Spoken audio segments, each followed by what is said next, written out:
Republicans are already signaling their intent to stonewall President Biden's agenda while dismissing the need for an impeachment trial for former President Trump. For more on this, it's time for a closer look. Our political system is currently overloaded way beyond its capacity. It's like a power strip with way too many things plugged in. We already got the TV, Roku, printer, modem, iPad, Instapot, immersion blender, Christmas tree, and toaster plugged in. And now we need to find room for the sleep apnea machine. And because I live in New York, there's only one other outlet, and it was drywalled over during the Coolidge administration, on top of a deadly pandemic that has overwhelmed hospitals, an unprecedented economic collapse that has plunged millions into joblessness and food scarcity, and a botched vaccine rollout that has states saying they're about to run out of doses. We also have a violent authoritarian movement that tried to overthrow democracy led by a former president facing an impeachment trial for, what was it for again? There will be a trial, and when that trial ends, senators will have to decide if they believe Donald John Trump incited the insurrection against the United States. Well, if erection is the charge, then we certainly don't want him to beat it.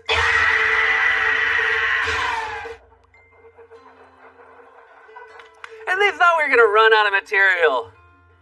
They should do a CSI Mar-a-Lago. Shut up! I don't need you rolling your eyes at me. The only bummer about Schumer's gaffe was that it happened on a Friday when we were dark, so the only person I could tell my beat it joke to was my wife. But she bought noise-canceling headphones on our honeymoon 7 years ago. Anyway, today the House officially sent, still not as bad as insurrection. But a reminder, we all make mistakes, Chuck. Anyway, today the House officially sent its article of impeachment over to the Senate, setting up a trial in 2 weeks. The historic second impeachment of President Trump, that takes a big step forward. The one article brought against him, incitement of insurrection, will be delivered to the Senate. Now that triggers a Senate trial, now set to begin in about 2 weeks. Monday is that day that Pelosi and the House will formally transmit that one article of impeachment to the Senate, kicking off Tuesday as the day where senators will be sworn in as members of the trial. But then it will be another 2 weeks until we see that trial formally begin. McConnell actually arguing, he actually wanted 3 weeks so that the president could actually begin to create his defense team and also strengthen his argument against impeachment.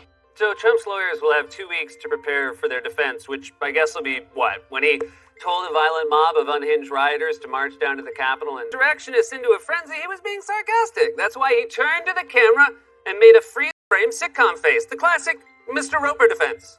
Not to be confused with Furley's Gambit. Or maybe let's say it was a different guy. You got the wrong Donald Trump.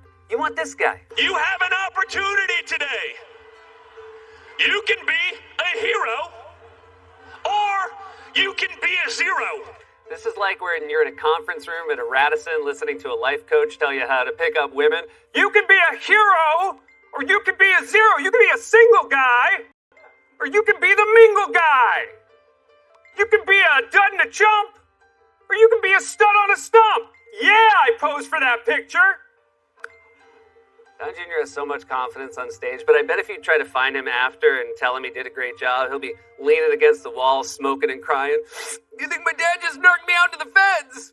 Of course, Trump has had a little trouble assembling a defense team for his impeachment because his usual lawyer is busy getting sued for over $1 billion. The New York Times reports that Dominion Voting Systems has filed a defamation lawsuit this morning against Rudy Giuliani. According to the paper, the 107-page lawsuit accuses Mr. Giuliani of carrying out a viral disinformation campaign about Dominion, made up of demonstrably false allegations, in part to enrich himself through legal fees and his podcast. The suit seeks damages of more than $1.3 billion. It's funny, if you sue someone for $1 billion, it sounds like a joke, but when you sue them for $1.3 billion, you start to think, oh, they might have some evidence. What are you going to do? Sue me for $1 billion? Oh, $1.3 billion. What do they know? And $1.3 billion from Rudy? Good thing vampires are immortal because he'll have to work the rest of his life to pay that off. I mean, he doesn't have any money. This poor man doesn't have any money. Remember how he couldn't even afford hair dye and just rubbed a typewriter ribbon on his head? Plus, he's probably still paying alimony to his cousin. Trump reportedly won't even pay Rudy for all those trips he made across the country lying to steal the election, and I'm betting Trump made him fly cheap. Rudy probably had to buy a wing seat on Spirit Airlines. I talk like this because my teeth are still full of bugs. Of course, Trump isn't actually depending on I'm really Schumering it up. Chuck Schumer cursed me. Now who's laughing?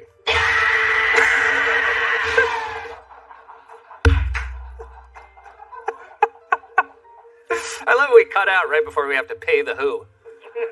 You know who owns the publishing for the Who? Oh, Rolex. Owe you a dime!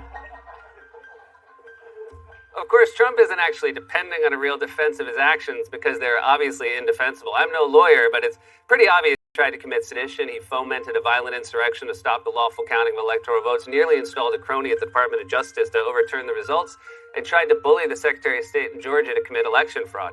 What Trump is really depending on is servile, morally bankrupt Republicans falling in line, and judging from comments they made over the weekend, the GOP is fully on board. This election was not stolen. Do you accept that fact? Well, what I would say is that the debate over whether or not there was fraud should occur. The Department of Justice, led by William Barr, said there's no widespread evidence of fraud. Can't you just say the words, this election was not stolen? What I would suggest is that if we want greater confidence in our elections, and 75% of Republicans agree with me, is that we do need to look at election integrity. If you listen to what the President said at the rally, he said, demonstrate peacefully. And then I got a question later about whether did he incite them. I also think everybody across this country has some responsibility. I think the trial is stupid. I think it's counterproductive. I think this is going to be really bad for the country. It's going to take us, not just is it going to keep us from focusing on really important things, but it's also just going to stir it up even more. Man, they're throwing everything at the wall. Impeachment will stir up the country. The election was stolen. We all bear some responsibility. It's like getting pulled over with a giant plume of marijuana smoke in the car and telling the cop, I think it's the exhaust pipe. It is legal in several states. And I only started smoking when you pulled me over because that gave me severe anxiety. Also, Marco, honestly, do you have any shame at all? You called Trump an embarrassment and a con man and implied in public that he had a tiny but now you're calling impeachment stupid? Also, you famously doinked a kid in the head with a football. You don't get to call anything stupid after that, ever. And you think impeachment would stir up the country? It's already stirred. This is what you call stirred. You guys already did the stirring. You don't get to pretend everything's just fine now. Violent seditionists and white supremacists and militia members stormed the Capitol building and tried to overthrow democracy. We have to do something about that so it doesn't happen again. Instead, Republican leaders are talking about Trump's base the way park rangers talk about bears on a campground. Don't make eye contact, move away slowly, and if worse comes to worse, let them eat your hot dogs. They're just hot dogs. So Republicans have already made it clear they refuse to hold Trump accountable for inciting an insurrection or do anything at all about the violent authoritarian movement they've cultivated, not to mention the pandemic, vaccine rollout, and economic crisis. Suffice it to say, just because Joe Biden is president now doesn't mean things are normal again. They're not. At this point, when I check my phone in the morning, I just have one news alert from CNN that says breaking everything. Nearly 1 million people have recently filed for unemployment. Thousands are dying a day. And the one thing that could be a silver bullet, distribution of the vaccine, was left in disarray by the last administration. In fact, millions of doses are reportedly missing, and no one knows why or where they are. For all we know, Trump, I don't even know where to begin when I check the news in the morning. I open my New York Times app and all the headlines are bad, so I check the Washington Post app and all the headlines are bad, and then I check the Pittsburgh Post-Gazette app, and the Steelers are still out of the playoffs. Which reminds me, last week after Ted Cruz said President Biden was choosing the people of Paris over the people of Pittsburgh, I favorably compared my father's hometown of Pittsburgh to Paris, remarking that unlike Pittsburgh, Paris doesn't have an incline. Well, some French viewers were quick to point out that Paris does in fact have an incline, or funicular, in Montmartre, so I would like to retract that statement. I also called Ted Cruz a jagoff, and I'd like to retract that, but only so that I can say it again for the first time. Ted Cruz, you're a jagoff. On top of everything else that's going on right now, there are also the crises that preceded Trump, like our healthcare crisis, the climate crisis, voter suppression, structural inequality, and institutional racism, not to mention the conditions that nearly allowed Trump to remain in office or steal the election despite winning 7 million fewer votes. We need mechanisms in place for bold, systemic change and immediate relief for suffering Americans, which is why the Biden administration has started by offering a plan to provide billions of dollars for vaccine distribution, increased unemployment benefits, direct payments, and a $15 minimum wage, among other things. Republicans, meanwhile, have responded by announcing their opposition to it.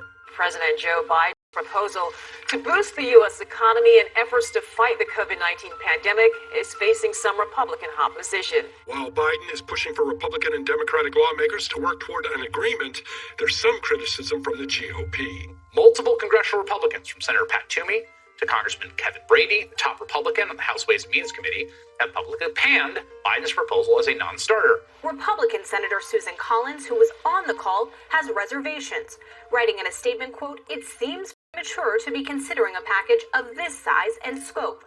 I'm sorry, Susan Collins, it's premature? You want to wait a little longer and see how much worse things can get? This is like if the Steelers waited a couple more weeks to find a running game. Okay, now I get why my wife bought those headphones. I just heard it for the first time.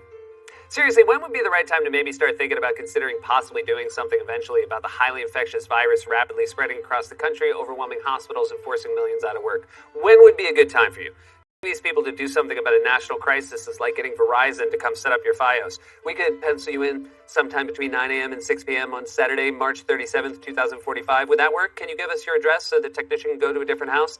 The Republican Party has learned nothing, and it has not changed. It's still the party that elected Donald Trump and stood by him as he attempted to foment sedition. It's the same party that spent 8 years stonewalling President Obama's agenda, and now, even after a historic, resounding defeat after losing the House, the Senate, and the presidency, Republicans are still standing in the way of urgent relief, systemic change, and accountability amid multiple simultaneous crises. If you're asking yourself what their motivation is, it's possible that they're Stupid. This has been cooks and brings over 2 million meals a year to men, women, and children living with HIV, AIDS, cancer, and other serious illnesses, and they need your help now more than ever. If you're watching this online, you can hit the donate button. Stay safe, wash your hands, wear a mask. We love you.